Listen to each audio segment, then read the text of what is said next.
Hallelujah. प्रभु का धन्यवाद करते हैं। इस समय में प्रभु हमें बहुत ही अद्भुत रीति से सिखा रहे हैं क्रोध के विषय में और क्रोध पर विजय पाने के विषय में, क्योंकि इफिसियों की पत्री और इसके 4 अध्याय में हम देखते हैं कि लिखा है इसके 26 वचन में, क्रोध तो करो पर पाप मत करो, सूर्यास्त होने तक तुम्हारा क्रोध ना रहे और ना शैतान को अवसर दो। तो इसके विषय में जो लिखा हुआ है कि क्रोध करो, अब बाइबल जब कहती है क्रोध करो, इसका मतलब मनुष्य का क्रोध करना संभव है, लेकिन क्रोध के साथ पाप करना हमारे वश में है कि हम पाप करें या ना करें।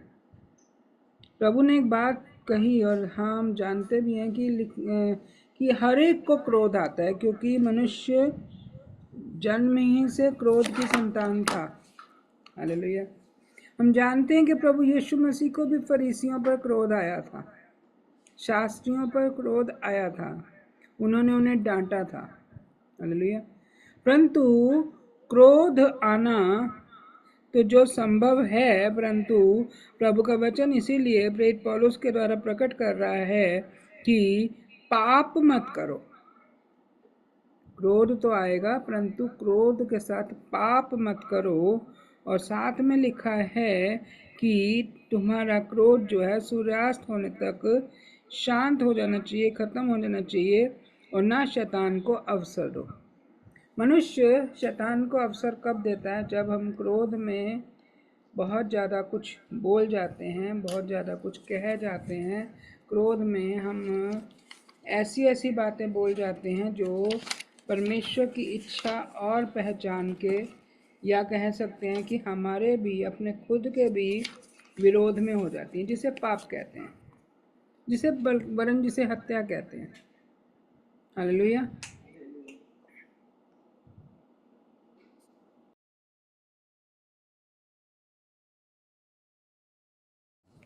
जैसा खुला हुआ ऐसे। हालेलुया। तो इस रीति से हमें परमेश्वर एक बात सिखाते हैं कि हमें इस बात को जानना है कि क्रोध आएगा, परंतु हमें क्रोध पर नियंत्रण करना आना चाहिए। हालेलुया। हमने बहुत बार शिक्षाओं में सुनते रहते हैं कि क्रोध नहीं करना चाहिए, क्रोध आए तो क्रोध पर विजय प्राप्त कर लेनी चाहिए। हालेलुया। हमने बहुत बार इस बात के विषय में जाना।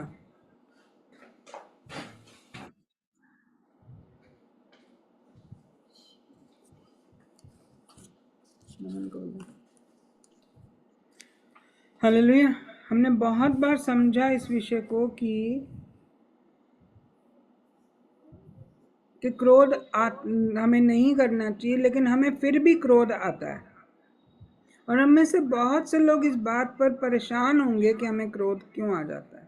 और फिर जब क्रोध आता है तो हमसे कई ऐसी गलतियां हो जाती है जिसके लिए हमें बार बार बाद में पछताना पड़ता है। परिवार में, सबसे पहले तो परिवार में ही ऐसा होता है कि एक इंसान को क्रोध बहुत अधिक आता है। हालेलुया।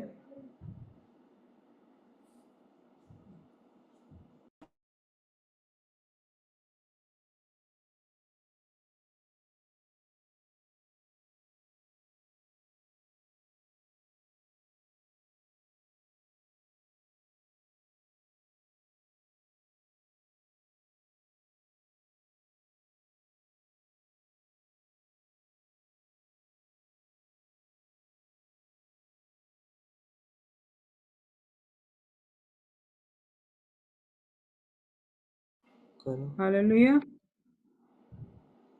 तो हमें इस बात को समझना है कि क्रोध आना तो संभव है, परंतु क्रोध करना।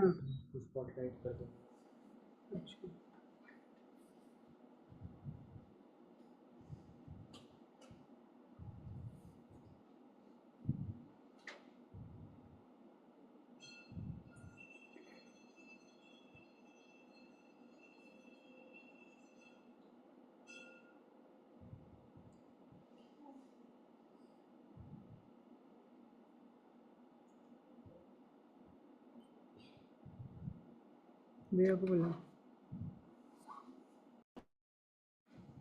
क्रोध आना तो संभव है, परंतु क्रोध पर विजय प्राप्त करना, क्रोध को नियंत्रण में लाना, क्रोध पर विजय प्राप्त करना और क्रोध पर नियंत्रण करना। हालेलुया।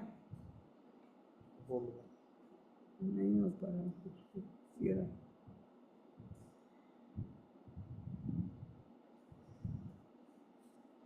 हालेलुया। तो आज हम इस बात के विषय में सीखेंगे क्रोध पर नियंत्रण पाना कैसे होता है। आज परमेश्वर हमें कुछ कुछ बातें सिखाना चाह रहे हैं, और अगर हम इन वचनों को सुनकर और इस पर मनन करते रहें तो निश्चय ही क्रोध पर विजय पा जाएंगे। हालेलुया। हम निश्चय ही क्रोध पर विजय पा जाएंगे। क्या आप विश्वास करते हैं कि हम निश्चय ही क्रोध पर विजय पा जाएंगे? जी। यस। हालेलुया। तो हमारा पहला जो टॉपिक है क्रोध पर विजय पाना, लिख लेंगे। पहला टॉपिक जो है क्रोध पर विजय पाना। हम निकालेंगे नीति वचन 14 और इसका 30 वचन।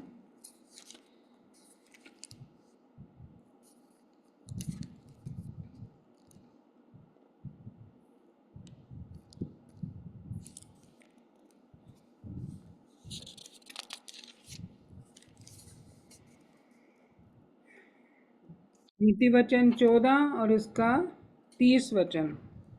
शांत मन तन का जीवन है, परंतु मन के जलने से हड्डियां भी जल जाती हैं। मतलब जलन। क्रोध क्यों आता है? जलन के कारण। हालेलुया। अगर हमारे मन में जलन नहीं है, किसी के प्रति जलन नहीं है, तो हमें उस पर क्रोध नहीं आएगा। तो अगर हमें क्रोध के विषय में समझना है तो हमें सबसे पहले ये समझना, अपने आप में ये जांचना है कि हमें किस किस पर जलन होती है। हालेलुया। हमें किस किस बात पर जलन होती है, कौन कौन सी ऐसी बात है जिसमें हम किस किस के ऊपर जलन रखते हैं। जलन सिर्फ एक साधारण बात नहीं है। जलन एक गहरी बात है, क्योंकि हम जानते हैं कि शैतान को भी मनुष्य के ऊपर जलन हुई थी, क्योंकि मनुष्य परमेश्वर का पुत्र पुत्री कहलाए गए थे और परमेश्वर ने उस पर उस पर एक विजय की सामर्थ रखी थी और कहा था कि स्वर्गदूत मनुष्यों की सेवा टहल करेंगे। क्योंकि शैतान जो इब्लीस कहलाया जाता है, इब्लीस नाम का स्वर्गदूत था, और वो सब अधिकार उसके पास थे और प्रभु परमेश्वर का सबसे निकटतम दूत था। तो इस कारण से वो चाहता था कि सब लोग पहले मुझसे बात करें, क्योंकि सब कुछ तो मेरे पास है, सारा अधिकार तो मेरे पास है। तो अगर वो अधिकार, परमेश्वर ने कहा कि मनुष्य जो है मेरा पुत्र है, सारा अधिकार मैं अपने पुत्रों को दूंगा, तुम उनकी सेवा टहल करने के लिए बनाए गए। जैसे एक खजांची होता है, किसी ऑफिस में किसी भी जगह पर एक अकाउंटेंट होता है और उसको सब जिम्मेदारी दी जाती है सब खर्चों को देने के लिए। ऑफिस में, घर कहते हैं, बिजनेस में, कहीं पे भी हो, सब खर्चों को के लिए सब बिल पास करने की अथॉरिटी उसी के पास होती है और वो पेमेंट्स भी वही करता है। जहाँ तक मैं समझती हूँ कि सारी इकोनॉमिक अथॉरिटी उसके पास होती है और उसमें उसे देखना होता है कौन सा काम कैसा है, उसमें कितना पैसा लगेगा, क्या होगा। उसे सिर्फ अपने बॉस को इन्फॉर्म करना होता है, परंतु बिल काटने की और पेमेंट करने की जिम्मेदारी उसी के पास होती है। इस कारण से हम देखते हैं कि अगर वो जिम्मेदारी उसके पास है तो क्या वो सोच लेगा कि मैं सबसे अमीर इंसान हूँ? अगर वो ये सोचे कि मैं सबसे अमीर इंसान हूँ तो उसकी सबसे बड़ी गलती होगी।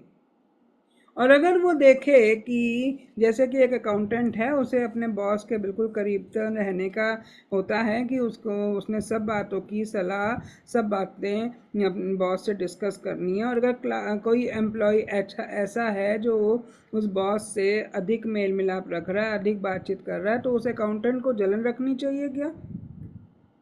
अकाउंटेंट का अपना काम है सब चीज़ों को मुहैया करना, लेकिन ये काम नहीं है कि कोई उसके बॉस के साथ कोई बात नहीं कर सकता, कोई उसके बॉस के साथ सलाह नहीं कर सकता, कोई उसके बॉस के साथ मेल मिलाप नहीं कर सकता। अकाउंटेंट भी एक एम्प्लॉय है और बाकी लोग भी एम्प्लॉय हैं। यही बात स्वर्गदूत को, इब्लीस को समझ में नहीं आई। वो एक तरह से एक अकाउंटेंट, एक खजांची की तरह से था। वो एक अकाउंटेंट की तरह से, एक खजांची की तरह से था कि उसे सब कुछ लोगों को मुहैया करने का अधिकार दिया था कि जो कुछ भी लोग मुझसे मांगे उसे तू, उस आशीष को तुम उन लोगों तक पहुंचाएगा। उन्हें क्या चाहिए, उन्हें कितना चाहिए, उन्हें क्या ज़रूरत है, वो किस चीज़ की प्रार्थना कर रहे हैं, उनके लिए क्या चाहिए, सब कुछ तुझे अवेलेबल करना है उनके लिए। तो उस स्वर्गदूत ने समझ लिया कि मैं ही सब कुछ हूँ, तो मेरे से ही मांग लेना। अब अगर एक ऑफिस का एम्प्लॉई जो खजांची है, जो अकाउंटेंट है, अगर वही सब कुछ करेगा तो बॉस की क्या अहमियत रह जाएगी? हालेलुया। उसे सब कुछ के लिए पहले एम्प्लॉय जो है, पहले कोई भी डील होगी तो वो बॉस के साथ होगी ना। बॉस अकाउंटेंट को बोलेगा कि तुम इस चीज़ की पेमेंट कर दो, तुम इस चीज़ का बिल पास कर दो। बिना बॉस से पूछे अकाउंटेंट भी बिल पास नहीं कर सकता। बिना अपने बॉस से पूछे अकाउंटेंट पेमेंट नहीं कर सकता। इसलिए मेन अथॉरिटी तो बॉस ही है ना। अब उसमें अगर वो कहे कि कोई जाकर बॉस से बात नहीं करेगा, मैं अपने आप से तुम्हें सैलरी दूंगा, मैं अपने आप से तुमसे बात करूंगा, मुझसे ही बात करो, मेरे अलावा किसी से बात करने की जरूरत नहीं है, तो वो मैं समझती हूँ कि वो ऑफिस, वो फैक्ट्री या वो बिजनेस ग्रो नहीं कर पाएगा।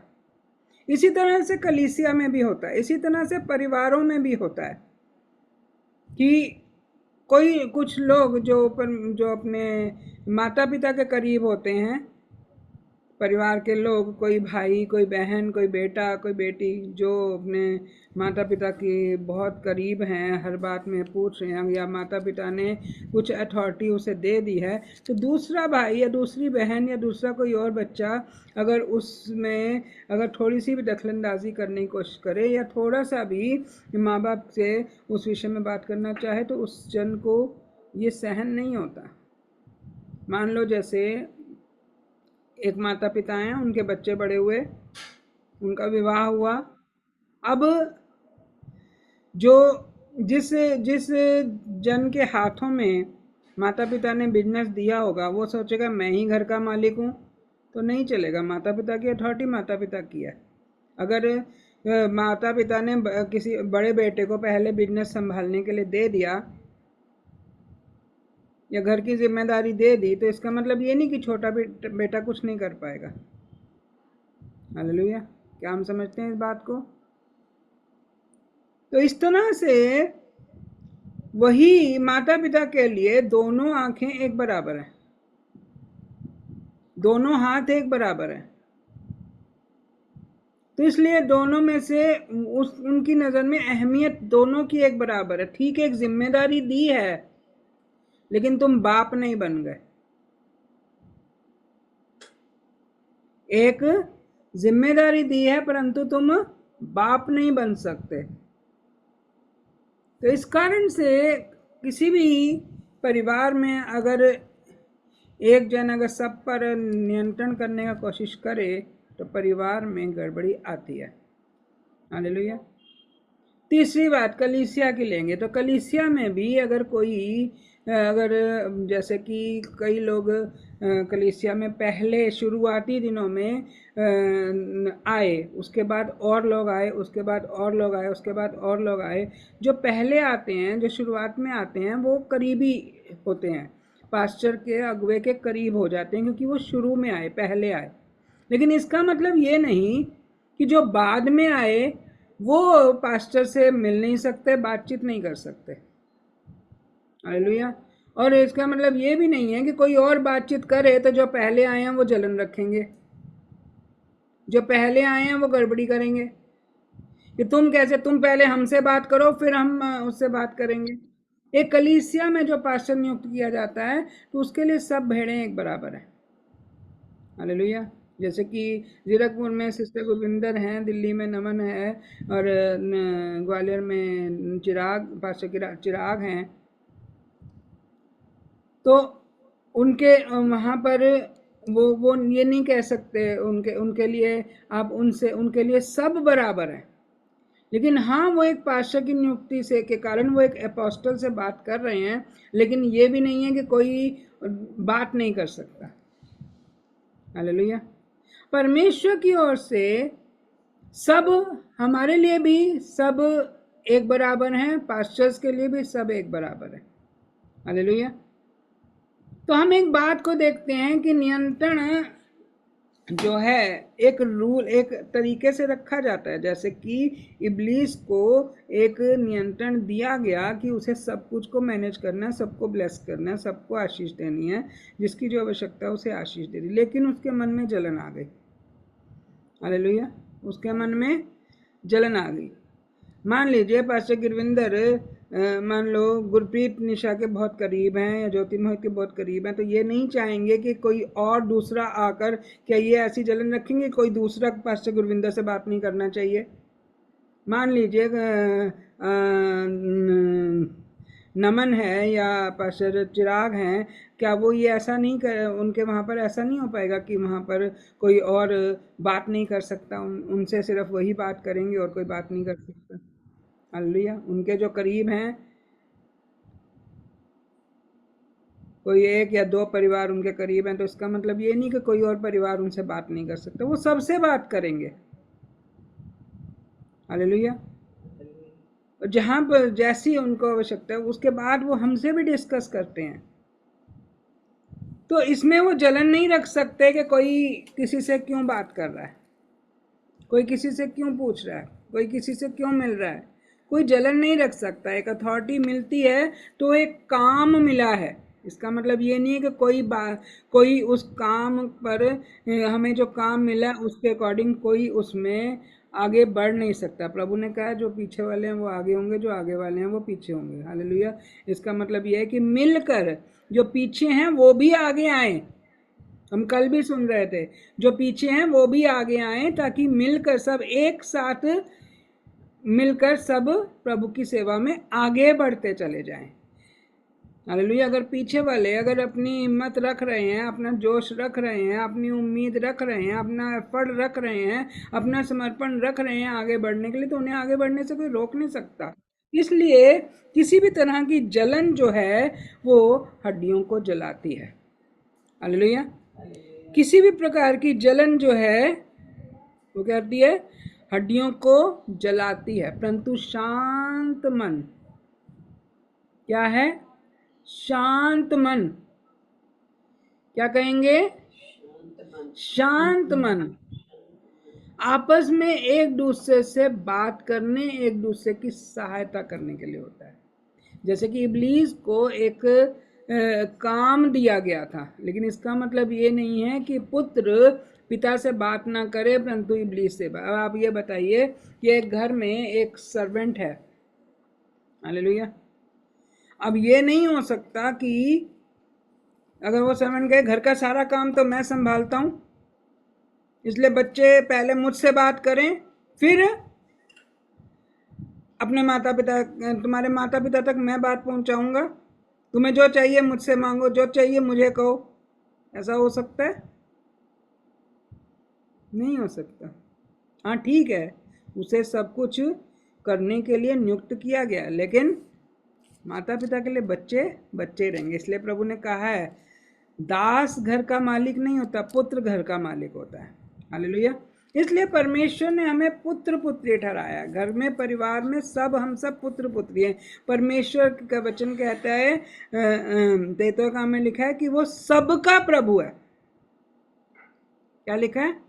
वो सबका प्रभु है, किसी एक दो का नहीं, सब उसके बेटे बेटियां, सब विश्वास करने वाले उसकी संतान है, सब उसके बेटे बेटियां हैं, वो सबका प्रभु है।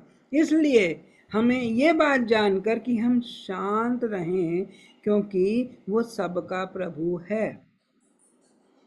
हमारे माता पिता मतलब परिवार में बच्चे इस बात को शांति से समझें कि हम सबके वो माता पिता हैं। बच्चे इस बात को समझें, परिवार में 2 बच्चे हैं, 3 बच्चे हैं, 4 बच्चे हैं, चारों के लिए माता पिता सबके लिए एक बराबर है।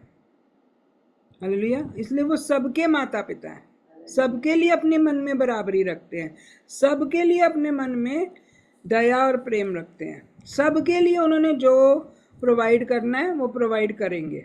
हालेलुया। कलीसिया में भी उस पास्टर सबके लिए हैं, अगुए सबके लिए हैं, लीडर्स सबके लिए हैं। इसलिए प्रभु का कार्य करने में अगर कोई और शामिल हो रहा है तो वो सबका है, सबका परमेश्वर है, सबको सब सेवाएं करने का, सबको सब कुछ करने का अधिकार है। हालेलुया। इसलिए शांत मन, कोई आगे बढ़ रहा है तो शांत रहें, उसे आगे बढ़ने में सहायता करें। तो शांत मन, तो क्रोध नहीं आएगा। कोई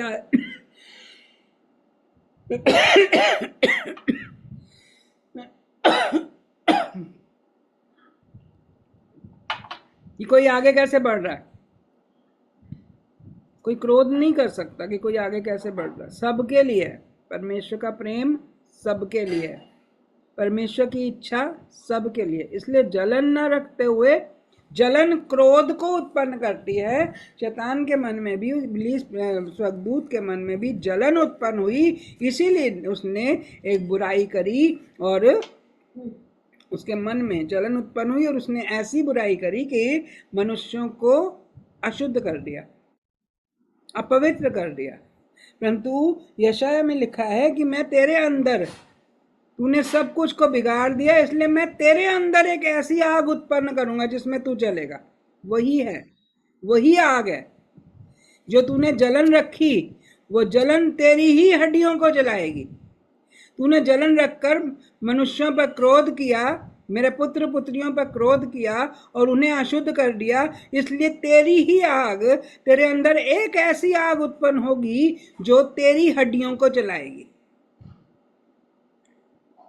इसीलिए लिखा है जब मुर्दे जी उठेंगे, जो जिनका नाम जीवन की पुस्तक में लिखा है, वो तो प्रभु के साथ हमेशा का आनंद बनाएंगे। परंतु जो लोग जिनका नाम जीवन की पुस्तक में नहीं है, उनका न्याय होगा और उन्हें आग में डाल दिया जाएगा। उनकी हड्डियां जलेंगी वहां पर, उनकी हड्डियां वहां पर जलेंगी, क्योंकि सारी उम्र जिन्होंने जलन रखी,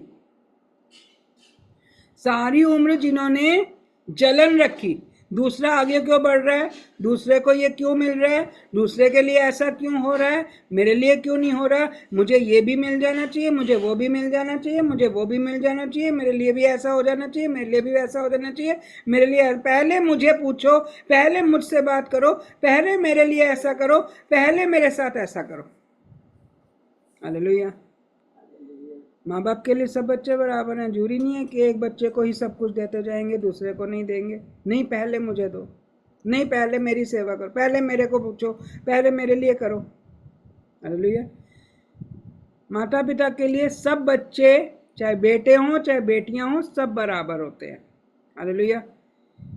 बहुत आजकल के समय में हम देखते हैं, बहुत घरों में ऐसा होता है कि जहाँ पर बेटे और बेटी होती है तो बेटे कहते हैं सब कुछ हमारा है, कुछ भी बेटी को नहीं मिलना चाहिए। हालेलुया। माँ बाप की नज़र में बेटे बेटियां बराबर होते हैं। हालेलुया। और ये चीज़ ये नहीं कि शादी के बाद ही, शादी के पहले ही आरंभ हो जाती है। आप तो उसी से ज़्यादा प्यार करते हो, आप तो उसी की सारी ख्वाहिशें पूरी करते हो, आप तो उसी की सब सुनते हो, मेरे लिए कुछ नहीं करते। बेटा कहेगा तुम बेटी के लिए, बेटी कहेगी बेटे के लिए। हालेलुया। ये पहले से ही, मैं शादी के बाद की बात नहीं कर रही, मैं पहले से ही बात कर रही हूँ। बेटे समझते हैं सब कुछ हमारा अधिकार है, बेटियां समझते हैं हम भी तो है। तो इस कारण से, या चाहे चाहे बेटे बेटी हो, चाहे सिर्फ बेटे हो, चाहे सिर्फ बेटियां हो, सब परिवारों में ये जलन होती है। और ये जलन आग के बराबर है, नरक की आग के बराबर है, हड्डियों को जलाती है। हालेलुया। ये क्रोध को उत्पन्न करती है। हालेलुया। ये क्रोध को उत्पन्न करती है, और वो ही क्रोध बुराई को उत्पन्न करता है और अंधेर को लेकर आता है। हालेलुया। एक दूसरे पर अंधेर करना शुरू कर देते हैं। हालेलुया। एक दूसरे पर अंधेर करना आरंभ हो जाता है, एक दूसरे की बुराई करना आरंभ हो जाता है, एक दूसरे के से घृणा करना आरंभ हो जाता है, और वो घृणा फिर कुछ भी अच्छा नहीं लगने देती है। वो घृणा कुछ भी अच्छा लगने से रोक देती है, अच्छी बात भी बुरी लगने लग जाती है। हालेलुया। अच्छी बातें भी बुरी लगने लग जाती है, घृणा ऐसी चीज है। हालेलुया।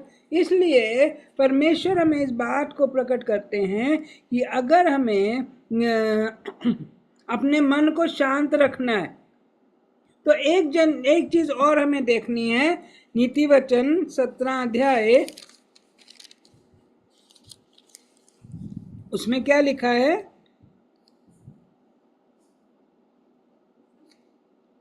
14 वचन, नीति वचन 17 अध्याय 14 वचन, झगड़े का आरंभ बांध के छेद के समान है, झगड़ा बढ़ने से पहले उसको छोड़ देना उचित है। हालेलुया। क्रोध करना झगड़े को उत्पन्न, जैसे उससे जलन उत्पन्न होती है, जलन जो झगड़े को उत्पन्न करता है, आपस में घर में वाद विवाद को उत्पन्न किया जाता है। तो लिखा है कि झगड़ा एक तरह से बांध के एक छेद के समान है। हालेलुया।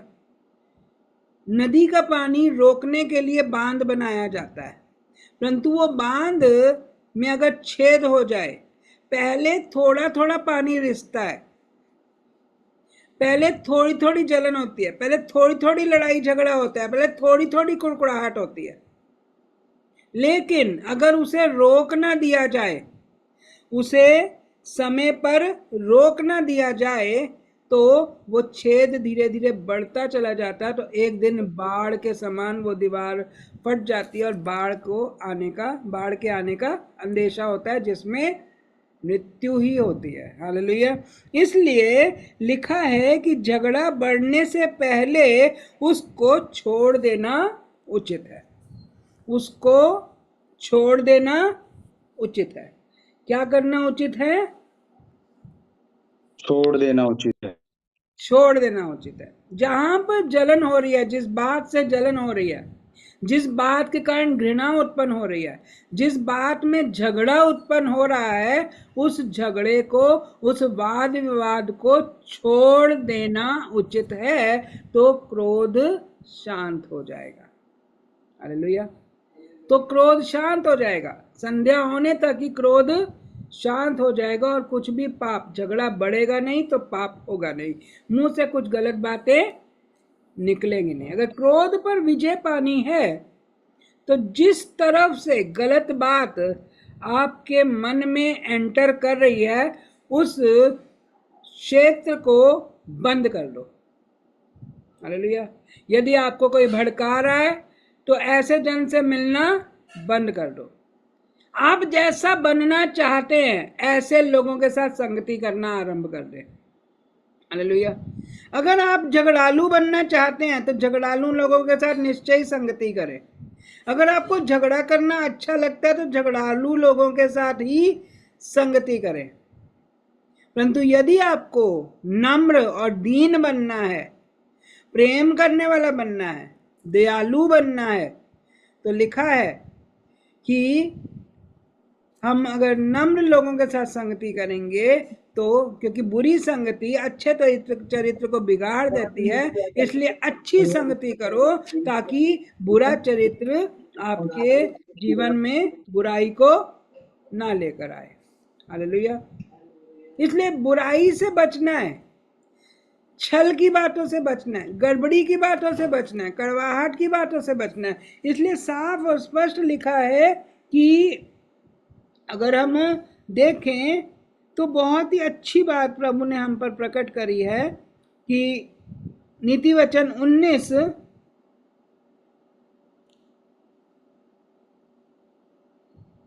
और इसका 11 वचन क्या कहता है?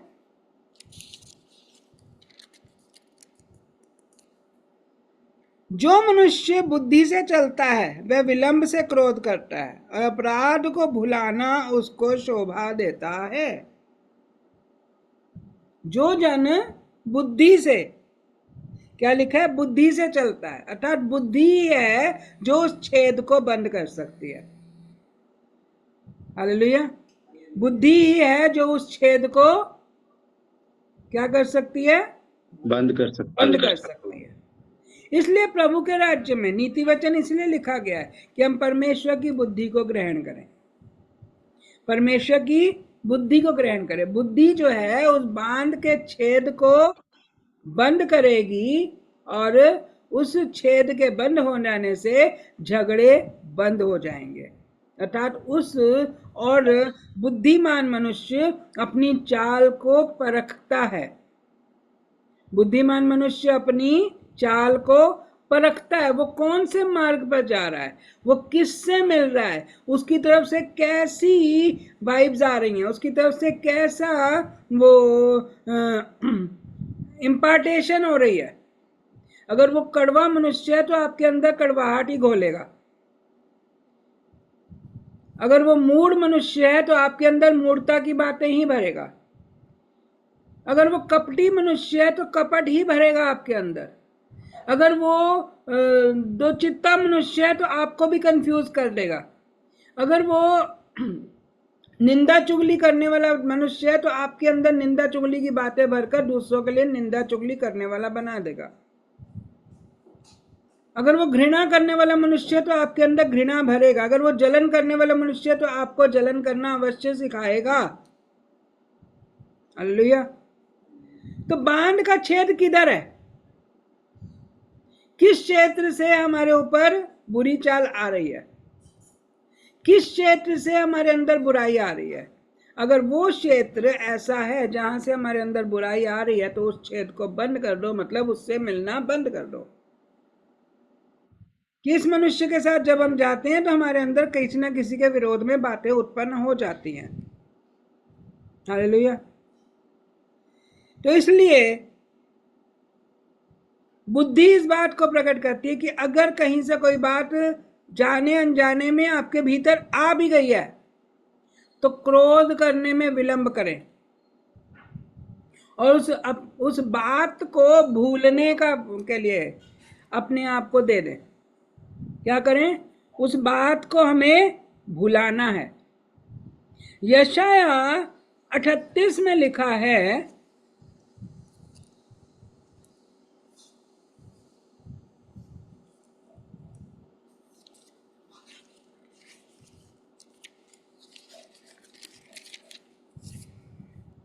यशाया 38 का 17 वचन,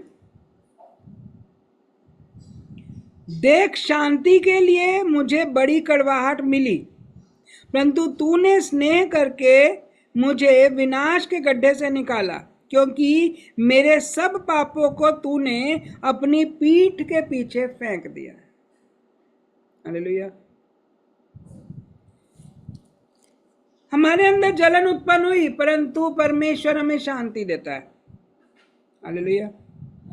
परमेश्वर ने शांति देने के लिए हम पर वो बातें प्रकट तो करी कि हम किस तरह से परमेश्वर की महिमा को देख पाए। हमें ये जानने में सहायता मिलती है कि परमेश्वर की बुद्धि हमें इस बात को प्रकट करती है कि जो बातें हमारे मन में अशांति को लाती है, अर्थात कड़वाहट को लाती है, तो हमें समझ में आता है कि अगर हम उस शांति के द्वारा कड़वाहट पर विजय प्राप्त कर रहे हैं तो समझ लीजिए कि वो कड़वाहट से हमने अपने आप को जान लिया। लेकिन ये नहीं है कि हम अपने आप को जानने के लिए बार बार उस कड़वाहट वाले जन से मिलें। अगर कड़वाहट कहीं से आई है, बच्चों की तरफ से आई है, पेरेंट्स की तरफ से आई है, भाई बहनों की तरफ से आई है, या पति पत्नी की तरफ से भी आई है, कलीसिया में किसी की तरफ से आई है। तो अगर आप क्रोध के लिए विलंब करना आरंभ करेंगे, क्रोध को रोक देंगे कि मुझे क्रोध नहीं करना, तो आप उस कड़वाहट पर विजय प्राप्त करके शांति पाएंगे। राजा हिजकिय्याह इस बात को कहते हैं कि कड़वाहट, शांति के लिए मुझे कड़वाहट हुई, अर्थात मुझे उस दुख को सहना पड़ा, लेकिन फिर भी मैं शांत मन से तेरी दुहाई देता हूँ। और लिखा है कि परंतु तूने स्नेह करके मुझे विनाश के गड्ढे से निकाला है। स्नेह, स्नेह क्या होता है? अर्थात क्रोध पर विजय पानी है तो एक बात है स्नेह। स्नेह शब्द नीति वचन 91 भजन संहिता 91 में लिखा है, तूने जो मुझसे स्नेह किया इसलिए मैं तुझे छुड़ाऊंगा। स्नेह और प्रेम में क्या अंतर है?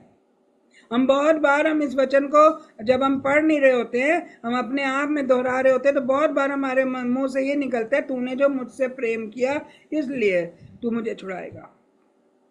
हालेलुया। लेकिन स्नेह लिखा है वहां पर, स्नेह एक उबाल के समान है।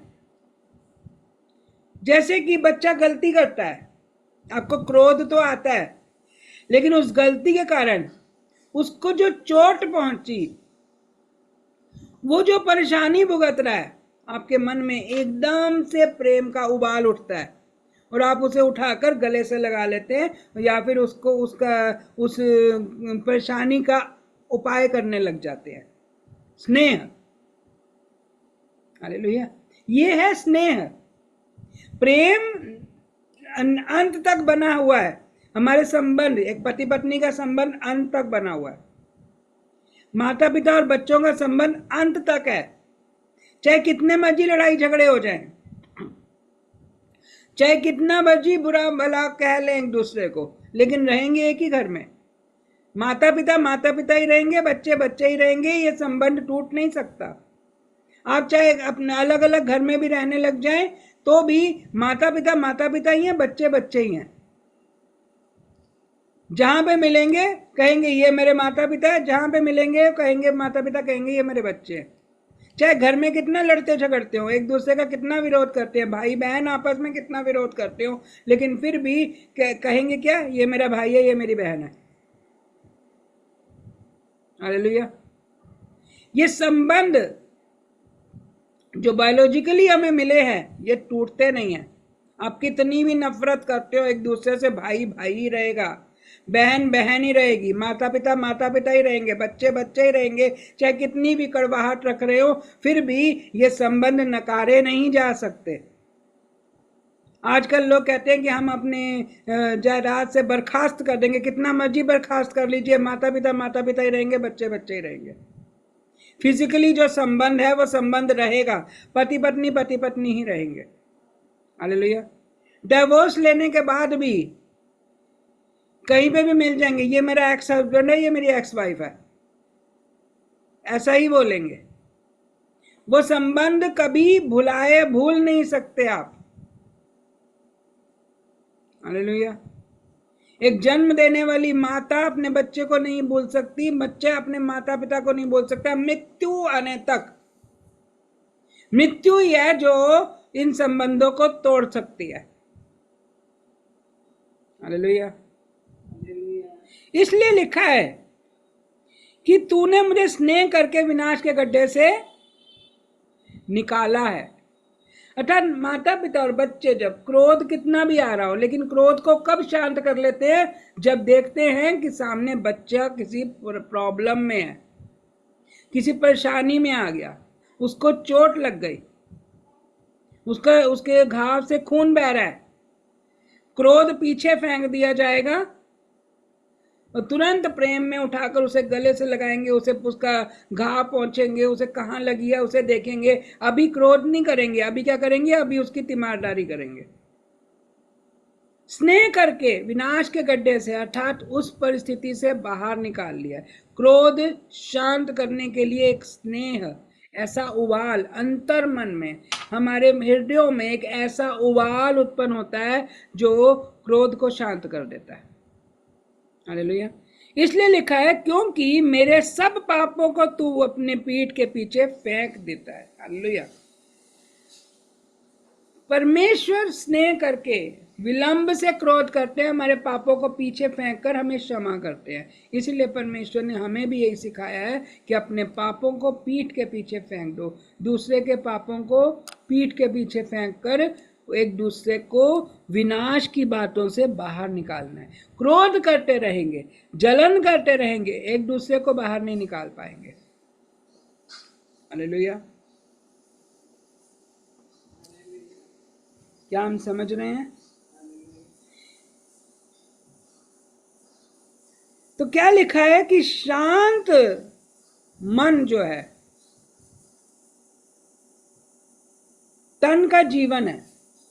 हालेलुया।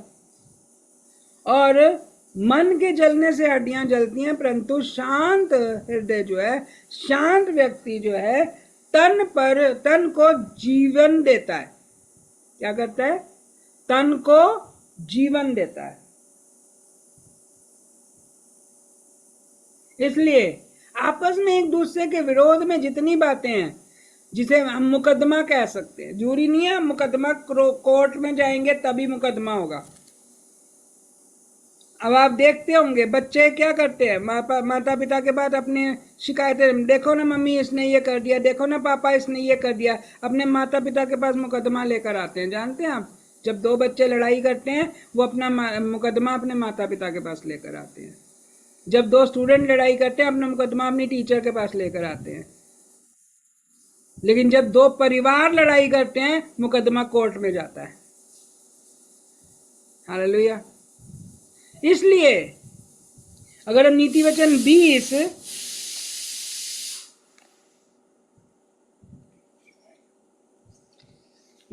20 निकालेंगे,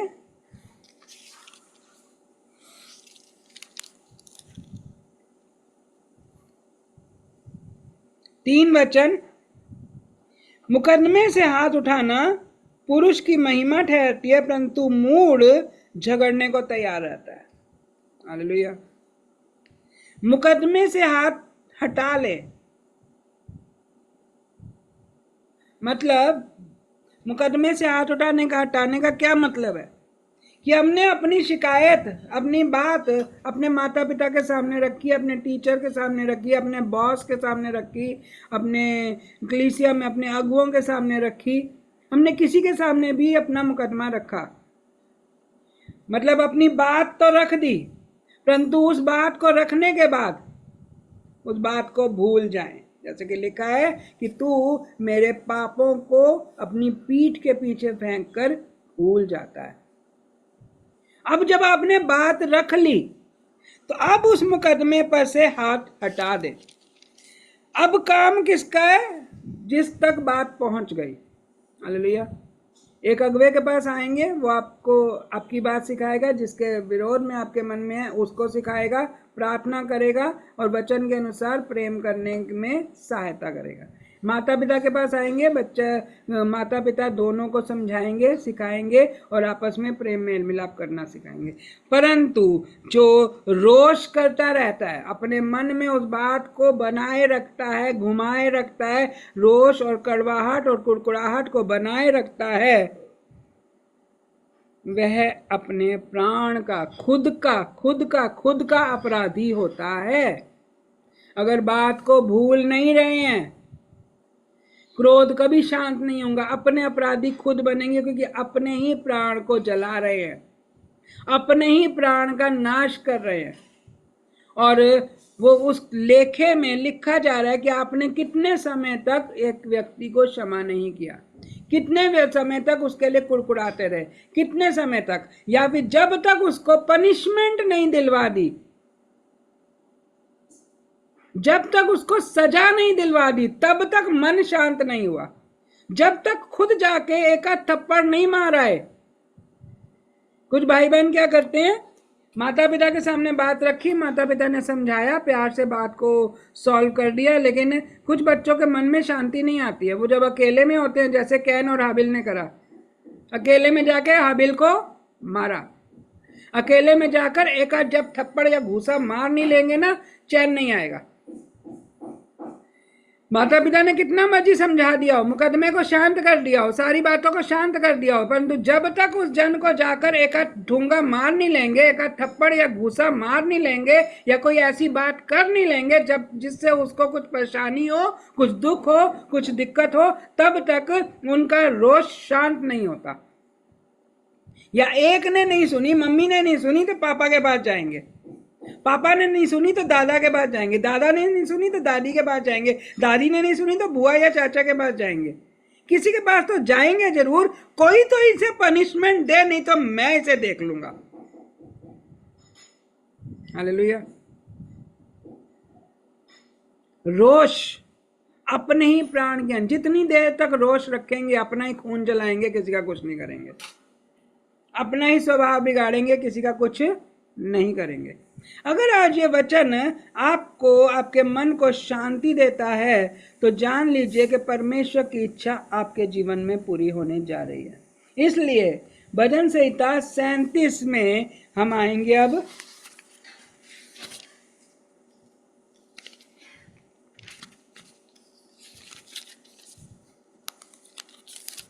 मैं विश्वास करती हूँ आप सब लोग बहुत सीख रहे हैं, क्योंकि मैं भी सीख रही हूँ। हालेलुया। भजन संहिता 37 और इसके 8 वचन, यहां पर हमें 3 बातें सिखाई जा रही हैं। क्रोध से परे रहे, जलजलाहट को छोड़ दे, मत कुढ़, इससे बुराई ही निकलती है। इन 3 बातों की गांठ बांध लें अपने मनों में। क्रोध नहीं करना, क्रोध आए भी तो उसमें अपने आप को शांति देने के लिए प्रयत्न करना है। हालेलुया। दूसरी बात, जलजलाहट को क्या करना है? छोड़ देना है, जिससे मुकदमा जीतने के बराबर है। मतलब उस बात को अपनी पीठ के पीछे फेंक कर भूल जाना है। और कुड़ना नहीं है, मतलब रोष नहीं रखना, दूसरे को घात करने या मारने या हर्ट करने या नुकसान देने की कोशिश नहीं करनी। हालेलुया। अब ये हम कैसे करेंगे भैया? ये तो हम बहुत समय से सीखते आ रहे हैं, हम कैसे करेंगे? हालेलुया। कितने लोग समझते हैं कि ये हमसे हो जाएगा? हालेलुया। कितने लोग समझते हैं कि हमसे हो जाएगा? हम ये सीखेंगे कि हम इस बात पर विजय कैसे प्राप्त करें। भजन संहिता 108,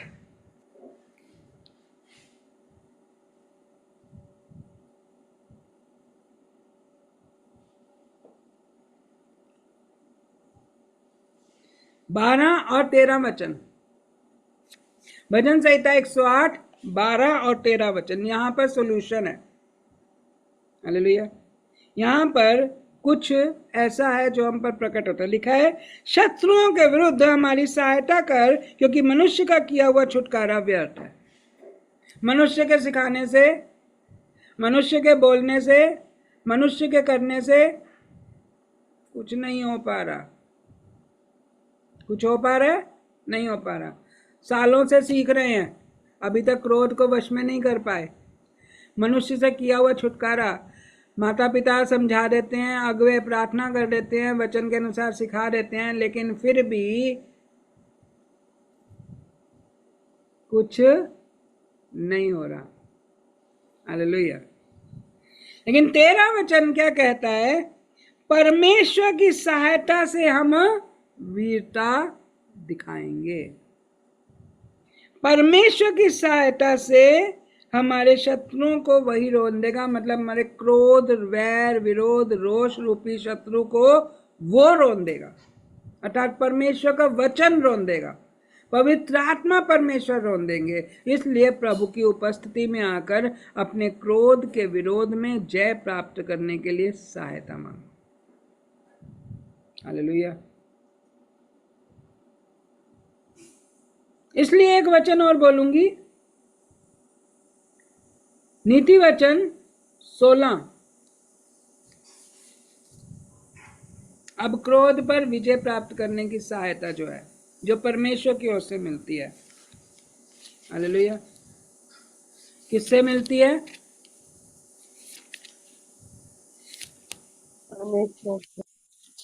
हालेलुया।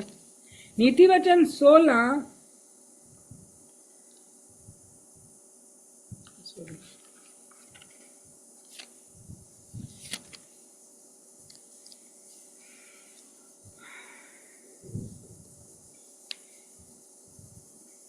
और इसका 32 स्पष्ट रूप से कह रहा है कि विलंब से क्रोध करना वीरता से और मन को वश में रखना नगर को जीत लेने से उत्तम है। परमेश्वर की सहायता से हम अपने मन को वश में करना सीख जाएंगे। हालेलुया। लिखा है कि विलंब से क्रोध करना, मतलब हमें क्रोध करने से पहले तो रुक जाना है। जब हमें गुस्सा आए तो हमें रुक जाना है, थोड़े से कहना है, ए मेरे मन शांत हो जा, ए मेरे मन शांत हो जा, all is well, all is well, all is well. Hallelujah, hallelujah.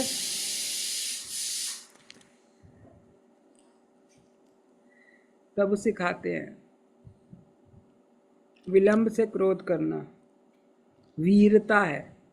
अब हम कितने लोग कहेंगे कि हम तो दुर्बल हैं, हमसे तो नहीं हो पाता।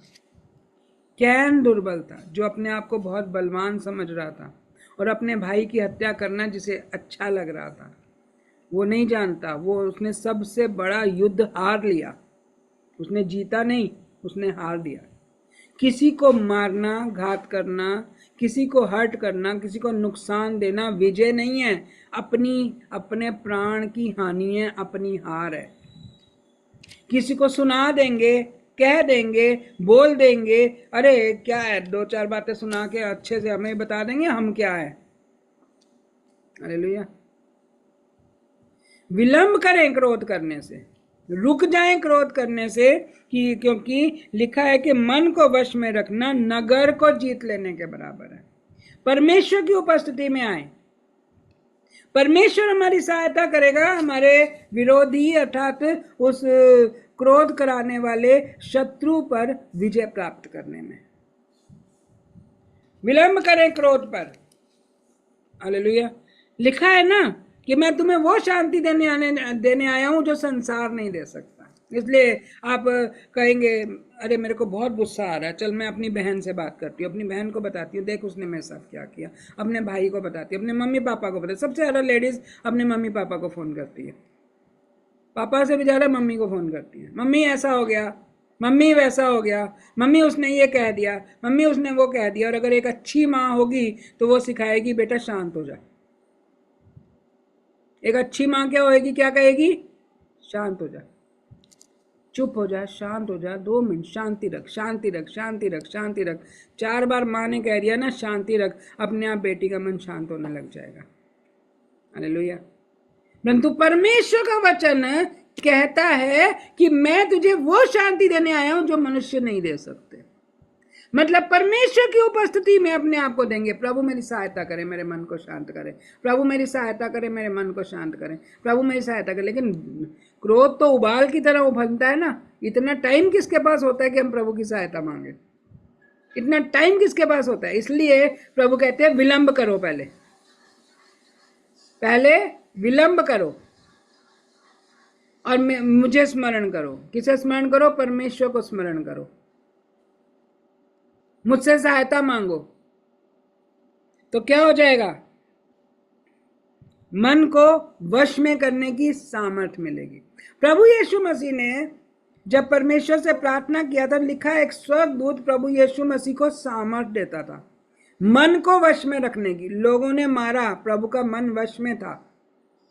लोगों ने पीटा, प्रभु का मन वश में था। लोगों ने गालियां दी, प्रभु का मन वश में था। लोगों ने ताड़नाएं दी, अपमान किया, प्रभु का मन वश में था, इसलिए उन्होंने कुछ नहीं बोला। और फिर अंत में मन को वश में रखते रखते अपने आप से क्षमा करने और उस बात को भूल जाने की सामर्थ्य मिल जाती है। हम पहली आज्ञा मान लें, मन को वश में करें, प्रभु की उपस्थिति में दें। Hallelujah, hallelujah. समझ रहे हैं आप? हाँ जी। क्योंकि यशाया 30 में लिखा है,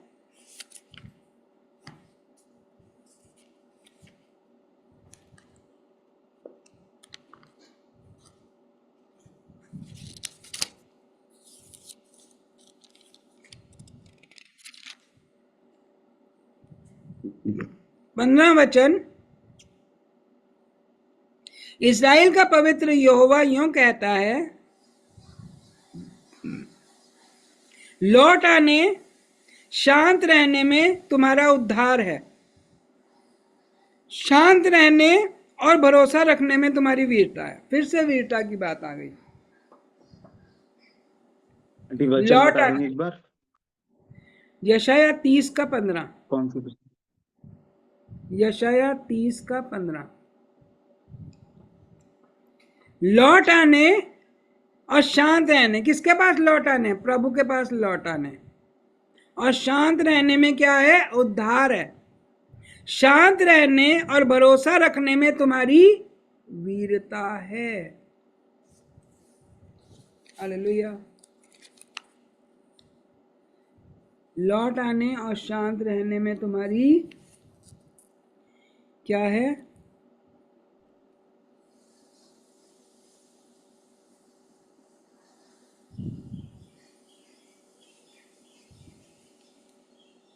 और नीति वचन 16,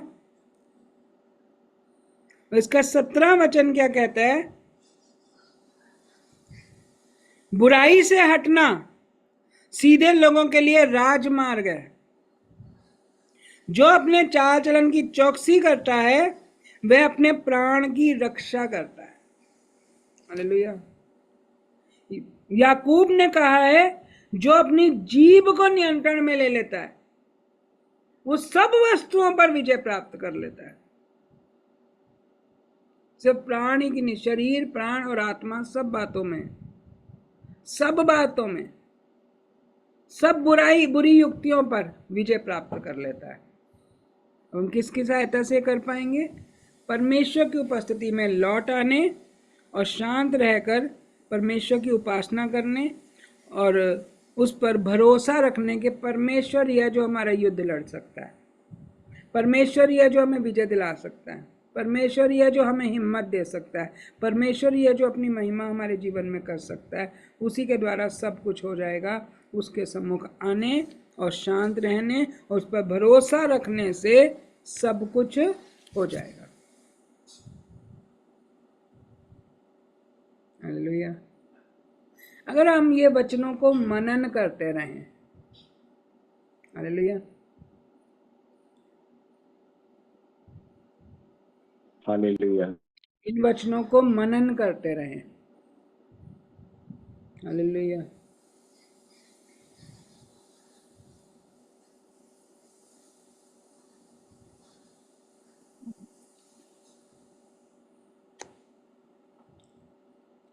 नीति वचन 16:32 अगर हम मनन करें, भजन संहिता 108:13 मनन करें, परमेश्वर की सहायता से हम जीत जाएंगे।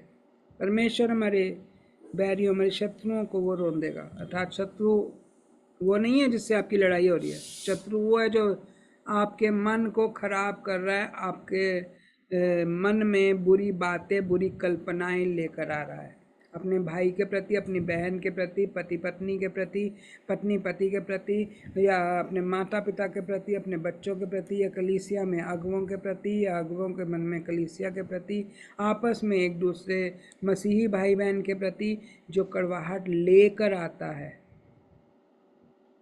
वो एक ऐसा आत्मिक मल युद्ध है जिसे जीतने के लिए हमें शांत रहना आवश्यक है।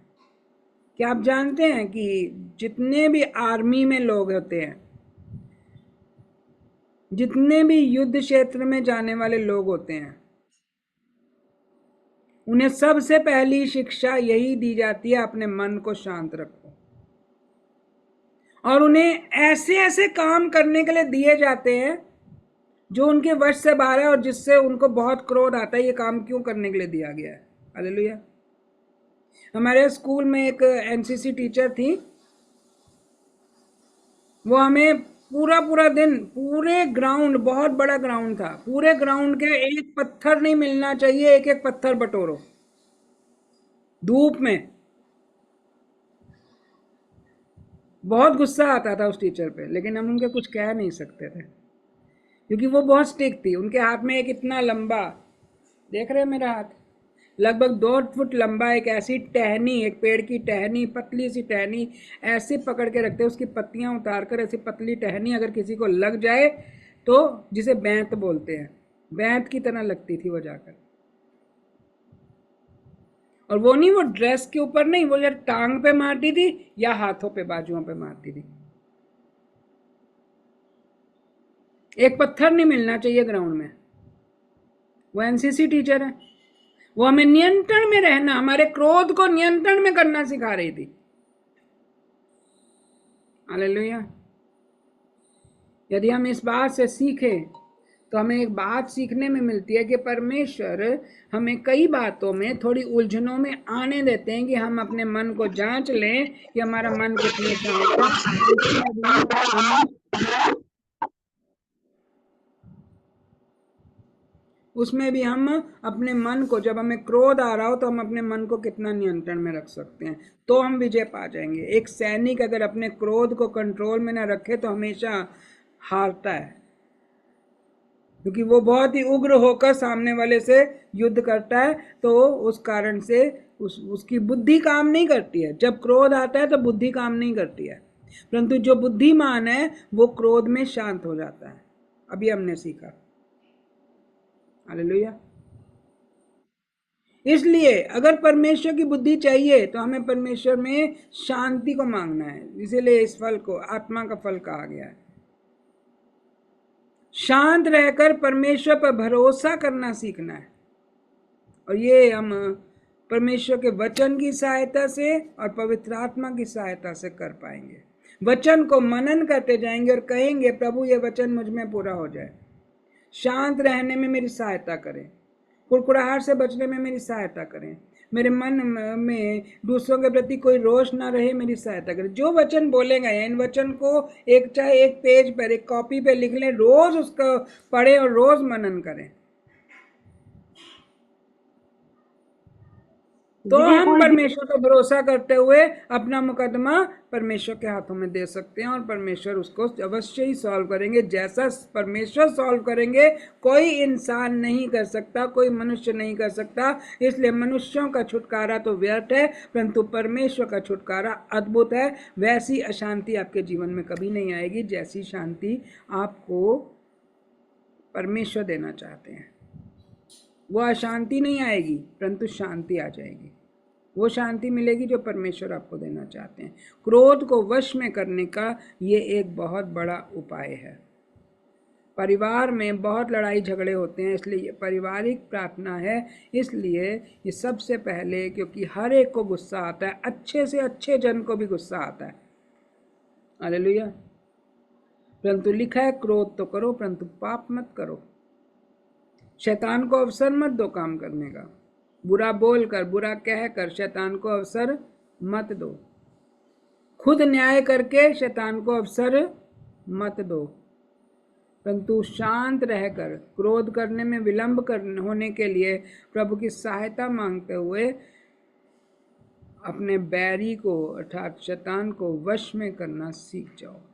जलन क्रोध को उत्पन्न करती है, इसलिए जलन से बचे रहो। रोष क्रोध को उत्पन्न करता है, रोष से बच के रहो। कपट क्रोध को उत्पन्न करता है। इन बातों को अपनी पीठ के पीछे फेंक कर भूल जाना सीख जाएं। उन बातों को अपने मन पर नियंत्रण ना करने दें, अपनी बुद्धि पर नियंत्रण ना करने दें। उन बातों का इनकार करना सीखें। इनकार करना है। यदि कोई आपको कुछ गलत बात सिखा रहा है, कह दें ये बात मेरे लिए नहीं है। अपने कानों का छेद बंद कर ले, बांध का छेद बंद करने के बराबर हो जाएगा। हालेलुया। कोई आपको बहका रहा है, भटका रहा है, बुरा भला बोल रहा है, कुछ कह रहा है, अपने कानों के छेद को बंद कर लें या फिर वहां से हट जाएं। क्रोध करने में विलंब हो जाए। प्रभु आपकी सहायता चाहिए, प्रभु आपकी सहायता चाहिए, आपकी सहायता चाहिए, आपकी सहायता चाहिए। आपकी सामर्थ से ये सब बातें सॉल्व हो जाएंगी, तो ऐसा हो ही जाएगा। आमीन। स्नेह उस उफनते हुए प्रेम को प्रकट करता है कि उस समय उस उफनते हुए प्रेम को मांगे जो स्नेह को प्रकट करता है। जो स्नेह है वो उफनता हुआ प्रेम क्रोध को तुरंत शांत कर देगा। उस बात को पीछे फेंकने और गिरे हुए जन को, जो किसी परेशानी में या किसी झूठ में या किसी कपट में भी गिरा हुआ है, उसे भी बाहर निकालने में, उसे भी उठा खड़ा करने में सहायता मिलेगी कि उठ, इन बातों को छोड़, चल तुम भी छोड़ो, हम भी छोड़ते हैं। हालेलुया। इसलिए हमें इस बात को जानना आवश्यक है कि परमेश्वर, हमारे परमेश्वर प्रेम है। प्रेम तो करते ही हैं, वह आरंभ से, सृष्टि के आरंभ से प्रेम करते आ रहे हैं। और कई बातों में वो हमें सिखाने के लिए कुछ ऐसी बातों में आने भी देते हैं कि जिससे हम जान पाएंगे अभी भी हमारे अंदर कितनी शांति और कितना प्रेम आ चुका है। परंतु उस समय में जब हम ऐसे संकटों में फंसते हैं तो प्रभु अपने उबाल के कारण, अपने उस स्नेह के कारण उस बातों को में हमको विजय प्राप्त करने, अर्थात उठा खड़ा करने, उन बातों से बाहर निकलने में हमारी सहायता भी करते हैं। इसलिए लिखा है परमेश्वर की सहायता से हम वीरता दिखाएंगे, अर्थात विजय प्राप्त करेंगे। आमीन। आइए हम इस विषय में प्रार्थना करें। कितने लोग समझते हैं कि हाँ, ये वचन हमारे लिए अब से लेकर हमेशा तक क्रोध पर विजय प्राप्त करने में सहायता करेंगे। हाँ जी। हालेलुया। इन वचनों का मनन करना है, हमें हर दिन मनन करना है। वचन आपके अंदर ऐसा बस जाए कि आप किसी और बात को अपने अंदर बसने ही ना दे पाए, क्योंकि वचन ने आपके अंदर घर कर लिया है। वचन इतना आपके अंदर बढ़ गया, इतना प्रफुल्लित हो गया कि किसी नकारात्मक बात की जगह ही नहीं बची। हालेलुया। जैसे आपका खाना खा के पेट इतना भर जाता है, उसके बाद कोई कितनी भी अच्छी चीज ले आए, कहते खा तो मैं लेता परंतु मेरी तो पेट में अब जगह नहीं है। ऐसे ही वचन को इतना खा लें, कोई कुछ भी बात लेकर आए, कहते हाँ मैं समझ तो लेता परंतु अभी मेरे अंदर इन बातों को समझने की जगह नहीं है। हालेलुया। है जगह समझने की, अब से नहीं होएगी। Hallelujah, hallelujah. इसलिए परमेश्वर की ओर से आज हम इन वचनों को मनन करने के लिए एक पेज पे लिख ले, अगर अपनी दीवार पे लगा ले कि कौन कौन से वचन आपको समझ आ रहे हैं, आपको क्रोध पर विजय प्राप्त करने, आपके मन को शांत रहने में कौन से वचन आपको समझ में आ रहे हैं। आप उन्हें लिख लें, चार्ट पेपर लिख लें, ड्राइंग पेपर पे लिख लें, किसी पे लिख के चाहे ऐसी जगह पर लगा दें जहाँ पर आपकी नज़र बार बार जाती हो, जिससे आपका मन शांत होने और हर दिन शांत रहने और हर दिन शांति बढ़ने और क्रोध पर विलंब करने में सहायता करता है। उस वचन का मनन करते चले जाएं, पढ़ते जाएं, बोलते जाएं, मनन करते जाएं, पढ़ते जाएं, बोलते जाएं, मनन करते रहो। हर समय आप बाइबल खोल के नहीं बैठ सकते। आप अपने बाइबल में नोट्स बना सकते हैं उन वचनों के, आप अपने दीवार पर लिख सकते हैं, अर्थात एक पेपर पे लिख के दीवार पर लगा सकते हैं। आते जाते उन वचनों को पढ़ते हुए अपने मन को शांत रहने और ये वचन पूरा होना हो जाए, ये वचन पूरा हो जाए, परमेश्वर की सामर्थ से ये वचन मुझ में पूरा हो जाए, मेरा मन शांत रहे, मैं कुड़ने से बचूं, मैं जलन रखने से बचूं, मैं विरोध करने से बचूं, मैं इन सब बातों में जो जो वचनों में जो बोला गया है। अभी और भी वचन हम अगली बार भी हम इन वचनों को सीखेंगे, और भी कई वचन हैं। हम हर बार इसको सीखते सीखते क्रोध को वश में करने वाले हो जाएंगे। दीदी एक बार वचन रिपीट कर दो। कौन सा वचन रिपीट कर दूं? दीदी वो मेरे ना मेड आई हुई थी तो थोड़ा सा मेरा वचन सॉरी, आप वो बाद रह में गया। कर लीजिएगा, अभी हम ठीक है। प्रार्थना कर रहे हैं। प्रभु जी आपको धन्य कहते हैं, यीशु नाम को धन्य कहते हैं। पिता पुत्र पवित्र आत्मा परमेश्वर अब्बा पिता, हम आपको धन्य कहते हैं। आपके अनुग्रह को बोलते हैं, आपकी सच्चाई को बोलते हैं, दया करुणा कृपा और भलाई को बोलते हैं, राज्य पराक्रम और महिमा को बोलते हैं। सच्चा चरवाहा आप हैं पिता, हम आपकी महिमा को बोलते हैं। आपकी सामर्थ के द्वारा, आपके अनुग्रह के द्वारा, आपके प्रेम ही के द्वारा, आपके पाक पवित्र वचन को पूरा होना बोलते हैं। छू ले मेरे पापा जी, छू ले मेरे अब्बा जी, छू ले मेरे प्रेमी परमेश्वर, अपनी महिमा की सामर्थ को सिद्ध होने दे, सिद्ध होने दे, सिद्ध होने दे, सिद्ध होने दे, सिद्ध होने दे। यीशु मसीह नासरी के नाम में हम उसे सिद्ध होना बोलते हैं। आपकी शरण में आए हैं प्रभु, तो आपकी महिमा को होना बोलते हैं। छू कर प्रभु अपनी करुणा और भलाई को प्रकट होने दें। छू ले मेरे राजा अब्बा पिता, छू ले मेरे प्रेमी परमेश्वर, छू ले दयावंत परमेश्वर। हर एक जन को प्रभु जलन पर विजय प्राप्त करने, कटुता पर विजय प्राप्त करने, रोष पर विजय प्राप्त करने पे सहायता करें और शांत रहने में सहायता करें और आप पर भरोसा करते हुए हाँ प्रभु जी इस युद्ध को जीत लेने में, इस मुकदमे को जीत लेने में सहायता करें प्रभु जी। हम इस मुकदमे को आपके हाथों में देते हैं प्रभु जी। आप अपनी महिमा कीजिए और इस बात में विजय प्राप्त करने में सहायता कीजिए। आपके हाथों में सौंपा है। ओला राहा पकल शिकल रिहा पकल शल लिया। धन्यवाद के साथ, धन्यवाद के साथ, धन्यवाद के साथ, धन्यवाद के साथ, धन्यवाद के साथ, धन्यवाद धन्यवाद धन्यवाद धन्यवाद धन्यवाद। यीशु मसीह नासरी के नाम में हम आपका धन्यवाद करते, धन्यवाद करते हैं।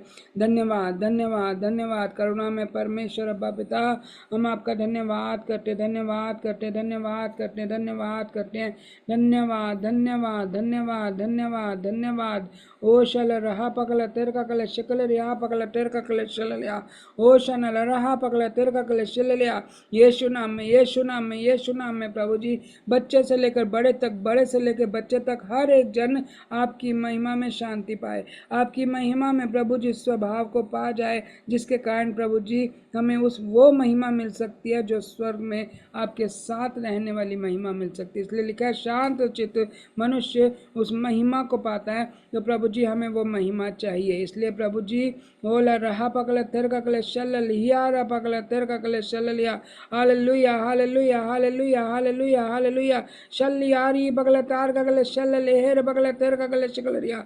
ओला रहा पकल शकल रिया। ओ शैतान की दुष्टता पर विजय प्राप्त करने में सहायता करें। हाँ लिखा क्रोध तो आता है, परंतु क्रोध को पाप मत करो, परंतु तुम्हारा क्रोध शांत हो जाना चाहिए। विलंब करना चाहिए हमें क्रोध करने के लिए, और आप पर भरोसा रखना चाहिए ताकि शैतान को अवसर ना मिले हमारे विरोध में कोई कार्य करने का। इसलिए प्रभु जी आज से प्रभु जी हम इन विषयों को सुनने सीखने, जो सुना है इसे सीखने और उसके अनुसार चलने के लिए हम अपने आप को, सारी कलीसिया को, सभी लोगों को आपके हाथों में देते हैं कि आपकी पवित्र महिमा अद्भुत रीति से पूरी हो, अद्भुत रीति से पूरी हो, अद्भुत रीति से पूरी हो।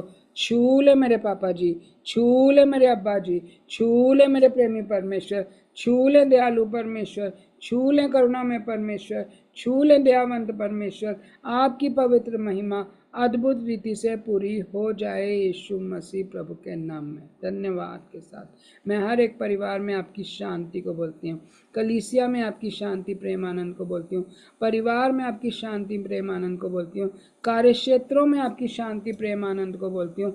आपकी करुणा और भलाई अद्भुत रीति से प्रकट होकर सच में प्रभु जी अब से लेकर हमेशा तक पारिवारिक झगड़े, कलीसियाई झगड़े और प्रभु जी सारी अधर्म की बातों का खंडन हो जाए। जिस प्रकार से प्रेरित पौलुस ने कहा था कि तुम में ये झगड़े कहाँ से आ गए। हाँ प्रभु जी हम जानते हैं झगड़े की बातें तो शैतान की ओर से आती हैं, परंतु प्रभु आपने शैतान पर विजय पाई है और वही विजय आप में होकर हमें भी मिलती है, क्योंकि आप जो हमें सामर्थ देते हैं उसमें हम सब कुछ कर सकते हैं। इसलिए आपकी उस सामर्थ में होकर हम क्रोध पर और लड़ाई झगड़ों पर और वैर विरोध पर विजय पा सकते हैं। आप पर भरोसा है, आपके वचनों को मनन करते हुए हम विजय पाएंगे और अवश्य पाएंगे। आपकी इच्छा अद्भुत रीति से पूरी हो जाए। धन्यवाद के साथ धन्यवाद धन्यवाद धन्यवाद धन्यवाद। अल्लाह पकल तेर का कल शकल रिया। ओ हालेलुया। हर एक का जीवन बदल जाए, हर एक का जीवन बदल जाए, हर एक का स्वभाव बदल जाए, हर एक का चाल चलन बदल जाए, हर एक में पिता आपकी इच्छा पूरी हो। धन्यवाद के साथ प्रभु यीशु मसीह के नाम में आमेन आमेन आमेन हालेलुया। आमीन आमीन। तो कोई जन वचन रिपीट कर सकते हैं जिन्होंने सारे वचन लिखे हैं। जिन्होंने सारे वचन लिखे हैं अगर रिपीट कर दें जरूर। दीदी मैंने भेज जय मसीह की दीदी मैंने भेज दिया उनको। बोलूं? बोल दीजिए, कोई बात नहीं, और किसी का भी कोई रह गया है तो लिख लेंगे।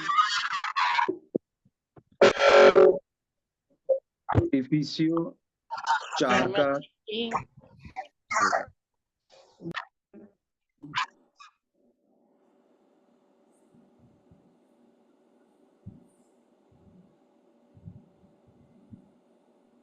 जय मसीह की।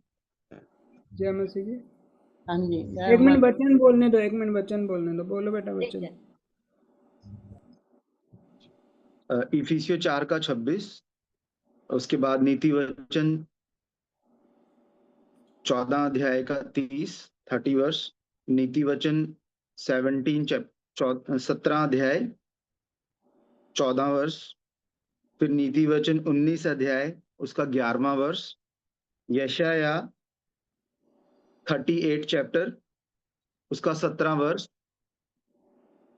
और फिर उसके बाद है नीति वचन 20वां अध्याय उसका 3 वर्ष 3 वर्ष, फिर है भजन संहिता 37 उसका 8वां वर्ष, फिर है भजन संहिता 108 उसका 12 और 13 वर्ष, फिर नीति वचन 16 उसका 32 वर्ष,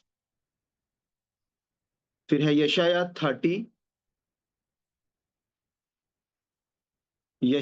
30 अध्याय उसका 15वां वर्ष, नीति वचन 16 का 17 वर्ष।